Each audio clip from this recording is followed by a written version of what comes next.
What's up, world? It's your boss, International Soul. And something's been on my mind lately. Excuse me if I sound a little funny. I've been traveling a lot and I have like a lot of, I don't know, you know, when you get that, your ear gets kind of clogged from high altitudes.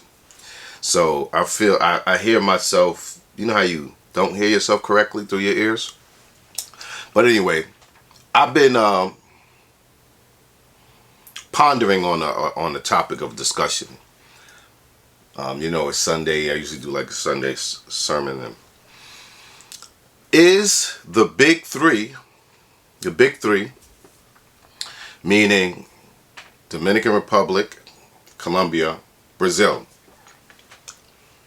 is it a wrap for the big three? And if so, what should we do and where should we take our black dollars? And I'm just talking to the African American and people, brothers from the diaspora. And why do I say this? And this goes on between, let's say, the years of 2018 to now. We all know about inflation and so on and so forth. But I've seen a drastic change in not only the prices and the appreciation and the accommodation in the last, say, 3-4 years. Now let's start with the main thing, accommodations. You go somewhere, you need somewhere to stay, right? Now I remember you could easily stay in a place, let's say Dominican Republic. You could easily stay in a Airbnb or something similar to that in the Dominican Republic between the prices of $600 and $1,000 for 1 month, easily. Let's say Colombia, similar, between $600 and $1,000 for 1 month. Same with Brazil, easily. Now I just came back from Brazil in October. This is October, and it's not high season. High season starts December-ish. And the reason why I went in October, because when I looked at December, I mean, places that I stayed for $1,000 for the month was $3,000. Literally, you know how you have your favorites in a country and a city? I'm looking through my places that I like to stay. Now I know the price goes up because that's when they make money towards the New Year's party, Carnival. But in general, I've watched the price just continuously go up. Similar. You try and get a spot in Cartagena, it's hard to find a place. It seems like most places right now it's $500 or more for a week. Now, in low season, you might be able to get, I got a place for $5 and change in Brazil for 2 weeks, but I booked it 2 months ago. And it was the only place out of all my favorite places to stay in Brazil that was a reasonable price.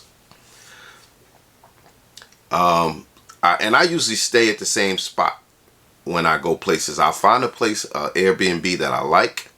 I'll build a relationship with the owner. And I stay there because I like it there. I like the location. I may like the amenities of the place and so on and so forth. But Cartagena, places that used to be $36 is $57 and $67. Even eating. You know, you could easily eat for $10 or less in Brazil. Everything was close to $20 unless you was in like Lapa near the steps and you ate.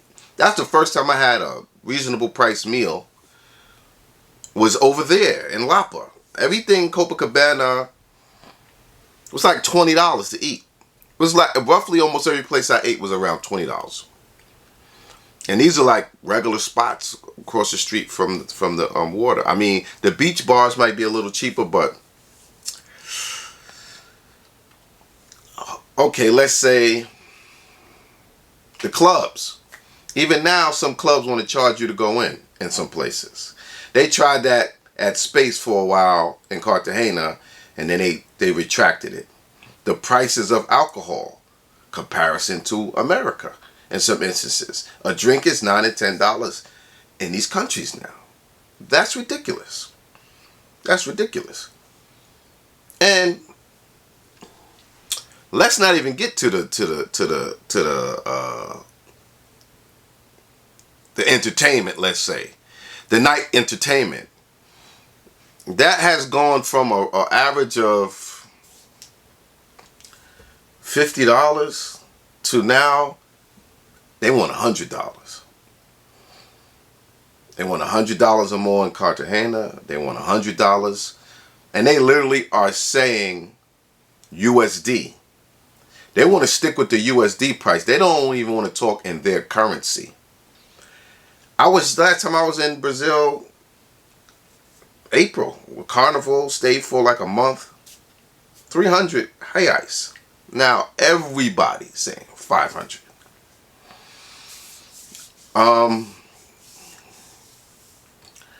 I think, is there an influx of travelers? Yes. A big influx of travelers. Some people gonna say, oh, it's because YouTubers. No, YouTubers ain't got nothing to do with the people with the Airbnbs going up on the price.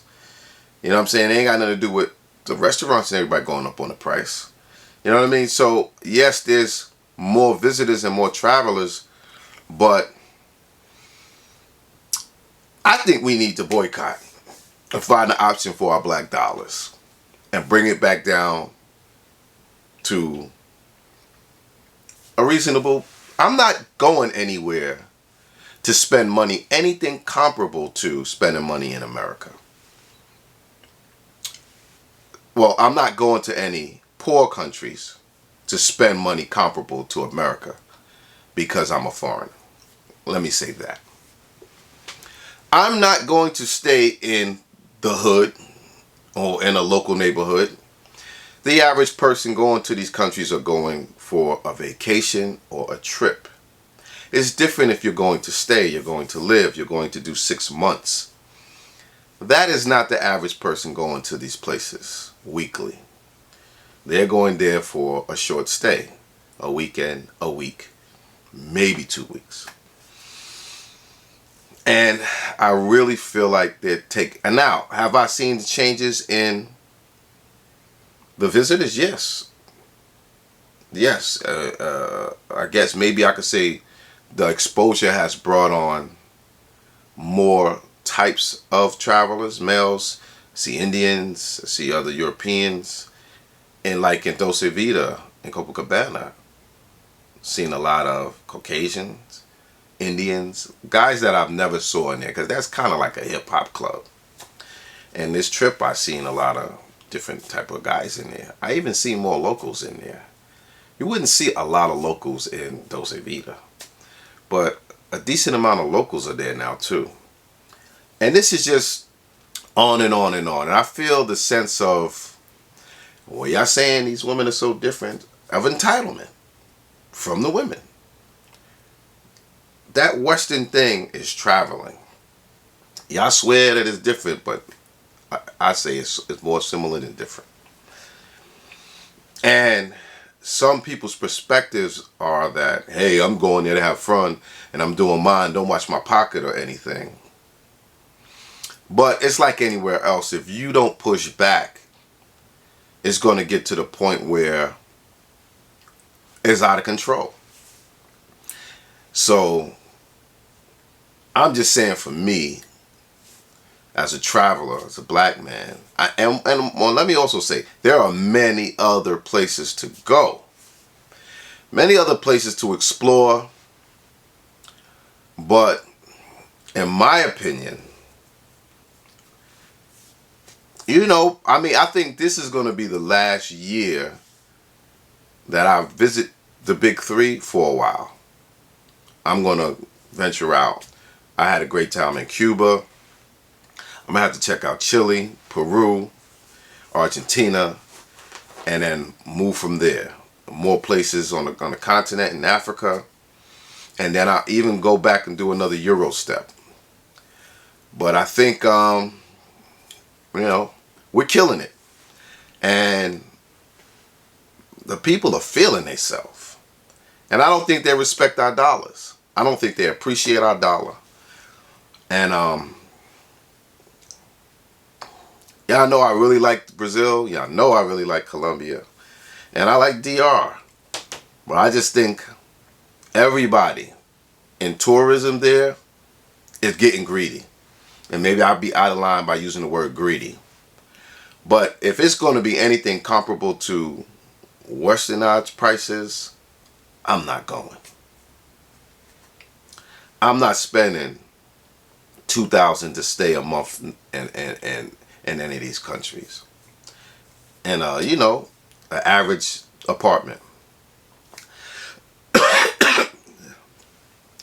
I was supposed to go a week later, and I went a week earlier, and I couldn't find a place to stay, just this Brazil trip. So I ended up staying in a hotel for 1 week. Now I paid like $600 for 1 week, and I would say a 3-star tops. The room was so terrible. Before I even saw the room, they was like, you might want to upgrade your room because that room is very small, blah, blah, blah, blah, blah. And they started saying the inches or whatever, or the meters. I was like, I don't know what the hell that is. Let me see it. So the room was so small and so shitty that I had to upgrade just to feel comfortable. And I upgraded. So it went from like 600 to about 800. So here I am. And mind you, this hotel was crowded. It wasn't crowded with Americans. I don't know if it was a lot of Argentinians. I don't know if it was a lot of Brazilianas from other parts of Brazil.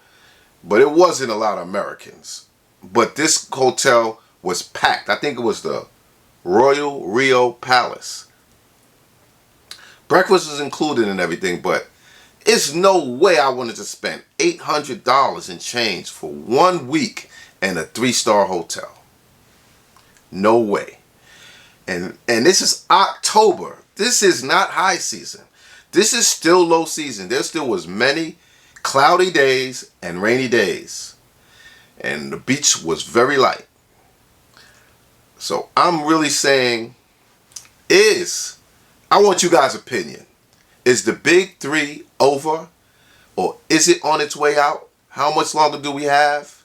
And are you guys willing to not go there for a while to either bring it back down to speed or just go other places? Let me know your thoughts. This is your boss, International Zoe Barber World TV. It's the big 3 a wrap.